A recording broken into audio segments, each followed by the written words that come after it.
The city hospital was buzzing that night. Nurses rushed down crowded corridors, doctors barked urgent orders, and machines beeped like alarms of war. On a private floor, behind sealed glass doors, lay Amelia Cross, a billionaire CEO whose name commanded respect across boardrooms in New York, London, and Toronto. She was brilliant, ruthless, admired, and now, helpless. Her health had collapsed without warning, and even the best doctors admitted defeat. "She won't make it," whispered one nurse, shaking her head. "Her body's giving up. It's only a matter of hours." But while others spoke in despair, one man stood in silence. His name was Daniel Hayes, a former soldier, now a single dad working part-time as a hospital maintenance worker. He wasn't supposed to be there that night. He had just finished his shift, mop and bucket in hand, when he heard the sound of machines flatlining. Something inside him froze, the same instinct that once pulled him through battlefields. Daniel peeked inside the glass doors and saw Amelia, pale as snow, surrounded by lifeless machines. A group of doctors stood helpless, ready to pronounce her gone. But then, he saw something they didn't. Her lips trembled.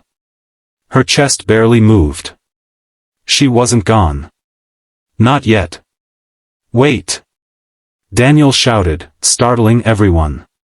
"She's still fighting." The doctors frowned. "Sir, step outside.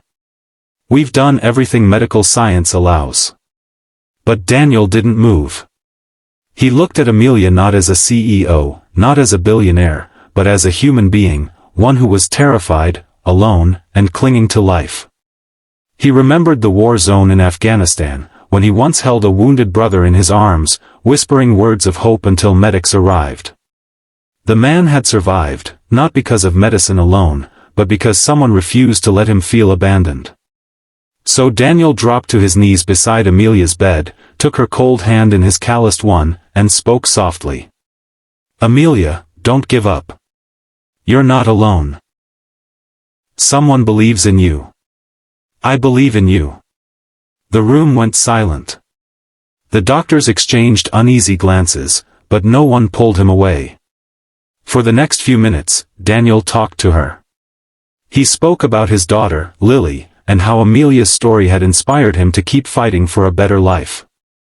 He told her she wasn't just a CEO, but a woman who had built something from nothing, and that strength was still inside her. And then, it happened. Her fingers twitched. The monitor flickered. A faint heartbeat returned. "Impossible," muttered one doctor, rushing to restart treatment. But Daniel never let go of her hand. Over the next hours, Amelia slowly stabilized. The world's best machines and medicines had failed her, but one man's compassion, one stranger's refusal to give up, had pulled her back from the edge. Weeks later, when Amelia finally opened her eyes fully, the first face she saw wasn't her board of directors or her personal assistant. It was Daniel, sitting quietly in the corner with his daughter's drawing in his hands.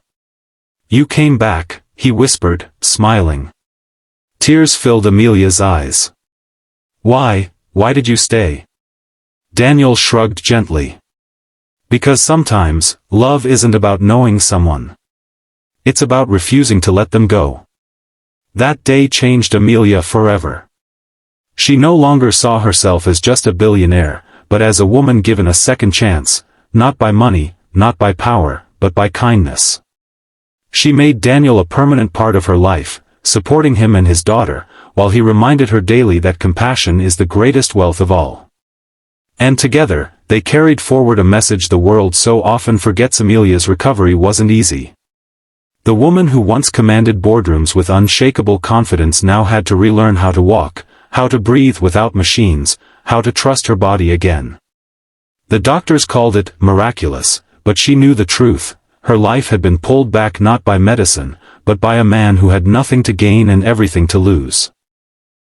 Daniel visited her often, sometimes with his little girl in tow.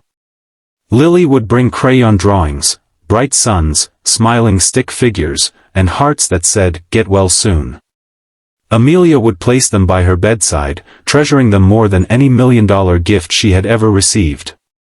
One afternoon, when she had gained enough strength to sit by the window, Amelia looked at Daniel and said, "You didn't just save me, you reminded me what it means to be human. I spent years thinking love and compassion were weaknesses.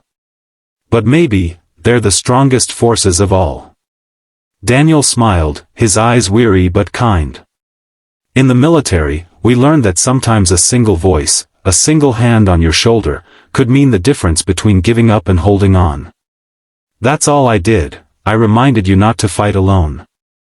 Her voice trembled. No one else could have done that. Months later, when Amelia finally walked into her company headquarters again, the employees gasped. Their powerful CEO, once thought to be dying, stood tall, not with the cold, distant aura she once carried, but with warmth in her eyes. And walking beside her, unnoticed by the corporate world but central to her life, was Daniel and little Lily. The board had expected her to return fiercer, harsher, ready to make up for lost time. Instead, Amelia began transforming the company, investing in community programs, supporting veterans, and creating opportunities for single parents. She poured millions into causes she had once ignored, saying quietly, "Because I was given a second chance, it's my duty to give others the same."